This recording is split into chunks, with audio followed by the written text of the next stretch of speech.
Hi folks, how you all doing? Cross6 here. Hope you're all having a wonderful day, evening, wherever you are in the world. Welcome to the channel. Welcome to the channel.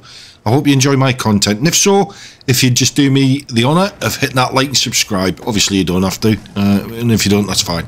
Anyway, on with today's gameplay. We're on Empire's border in the Lowe, the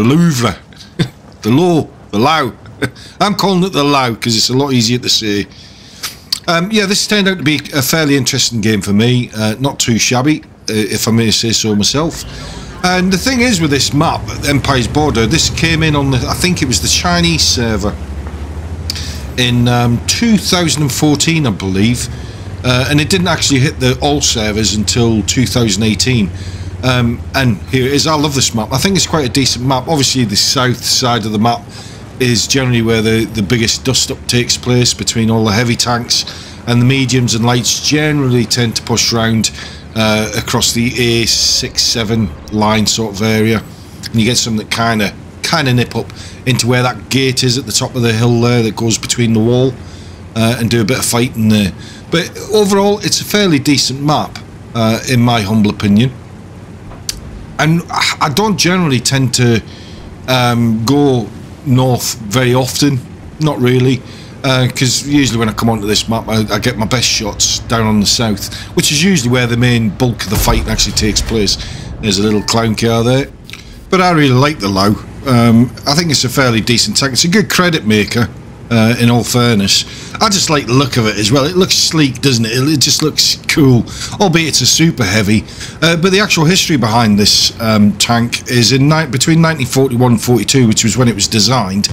It was classed. There was two actually variants that was actually designed. The first one being the Lichter Lowe, which originally had the name of the VK7001K, and the Schwerer Lowe.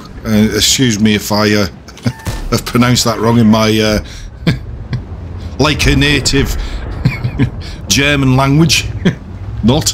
But the Schwerer Lowe, the VK7201K, obviously the super heavy, and the Lichter Lowe was the light. That's what it was called, the light heavy. There you go. You just learned something new. You don't come to my channel and not learn anything at all, you know. It's not all just mundane, boring pish all the time with just infill of just talking absolute complete twaddle. You actually learned something on my channel. That's what she said. I just think the Lowe has just been a staple for people to play, especially in the early days when this thing first came out. And it's got a pretty decent, accurate cannon on it. The armour on it, 150mm to the front, it's not the greatest, I'll be honest about that, because you will see a lot of tier 9s and tier 10 matches in this thing, and they do generally tend to pen you quite easily, or I've found that anyway. I mean, it's not bad, it's good all round. You can side scrape in it, get hull down, all that kind of good stuff. But the main thing about this tank is it makes fairly decent credits. And especially if you've got a booster on as well, you will find that you'll make quite a substantial amount, a hefty amount of credits. So that's got to be a good thing, isn't it? But it's fun to play. Most importantly, it really is a fun tank to play. It's not the fastest cat amongst the, you know, the brood, if you like, but it's okay. It just, you know, it's just one of these tanks that you just have fun. Yes, you'll have some crappy games in it, but you have a crappy game in every tank in the bloody game. Well, it'd be boring though, wouldn't it? I mean, just imagine if you were just one of these super great players that every game you won, you hit every shot, and there was no RNG, and, you know, you were somebody like Skills for You, or somebody like that, who's a super player. And this isn't dishing him, far from it. I really admire Skills. I think he's a brilliant player. And I love his content, and if you haven't seen his content and you don't know who I'm talking about, where have you been for the last few years? Skills for You LTU, that's his username. So if you type that in on YouTube, you'll come across his channel. Go and subscribe and do the thing. And he is a very good content creator, and you'll learn lots from Skill. But I could never be like Skill because I'm not that skilled myself. I'm just a beer league pub player. That's about the extent of my skill base goes to. You just kind of hack your way around the maps, don't you? And you think, oh, I'll just go here. And when you die quickly, the next 10, 20 games, you still go to the same place and you still die in the same place. And then eventually the penny drops, doesn't it? And you think, well, I'm going to try something different today. That's called being an old fart. Not that I'm an old fart, I'm still a whippersnapper, but you get my drift. Although, I have to say, I'll be glad when Wargame bring a few more new maps in. I know they've brought that new one in, what's it called? The Outpost, I think it's called. I haven't done very well on that map so far. I've only played it 2 or 3 times, and every time I've died. So I still need to get to grips with that map and see what it's all about, see the ins and outs of it and where the best places to go. I mean, as I say, I enjoy playing tank destroyers. That's my kind of go-to tank, if you like. And I just enjoy playing tank destroyers. People like playing SPGs and lights. Why they want to play SPGs is beyond me, but there you go. I'm not that kind of guy.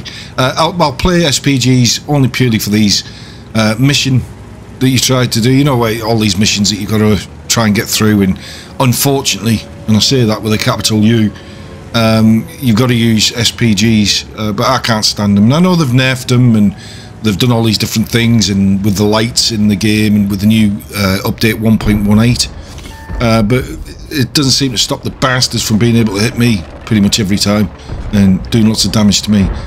See if we can get a good shot into you, side shot. I was in a game yesterday. This is weird. It was a weird game. I was on Red Cheyenne. I was in my Super Hellcat, and I took my usual spot down on the south, and there was a T29, the T30, T29 side onto me. I was firing premium rounds because that's the only thing I can fire in that thing that stands any chance of penning anything. And obviously it was T9 match. And I was shooting at this T29. I fired 3 shots at this T29 at the side of him. Not one penned. Not one. Yet the T30 comes into vision range. Side shot on him, penned him twice. Funny that, isn't it? I don't know, I don't understand that, but hey, well, that's the game. Overall, who cares? Nobody really cares. But we're coming to the end of this game. There's only 3 tanks left. It looks like we've got this one in the bag. But thankfully, on this occasion, in this game, the team realised that the opposing team, the Reds, were getting into our cap, and we all turned around to come back for a burst of defence, which is unusual. Normally, a lot of people will just push forward and keep, you know, pushing towards the red cap. So the team was actually working as a team, and it's sad to say you don't actually see that very often.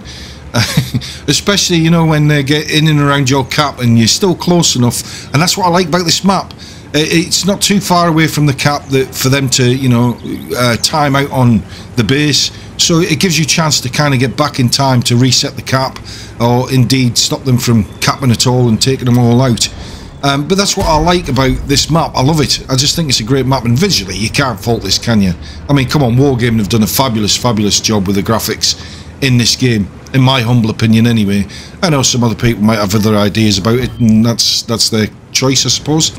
That's their opinion. But I just like it. I just think it's great. But I've been playing a fair bit of Call of Duty, and I started playing that Microsoft Flight Sim again yesterday. Visually that thing is just incredible. It's insane. It really is. I might bring you a video on that, perhaps. If you like it and you want me to do that, then put a comment below and I'll see what I can come up with. Stay there. Auto aim, thank you very much. Back to the garage for you. So we've only got one left, so obviously we've won this game. Unless he's a super player like Skills for You, then he takes us all out. But I don't think that's going to happen, do you? Got a shot in at the side of him. Just one. He's a one shot. He's one-shottable now, so there we go. There you go. Back to the garage for you. Anyway, on to the end plates, and let's see how we did. So we did just over 3,500 damage. Got a mastery badge. Second from the top, 4 kills. Not too bad. Till the next one, take care. Bye-bye.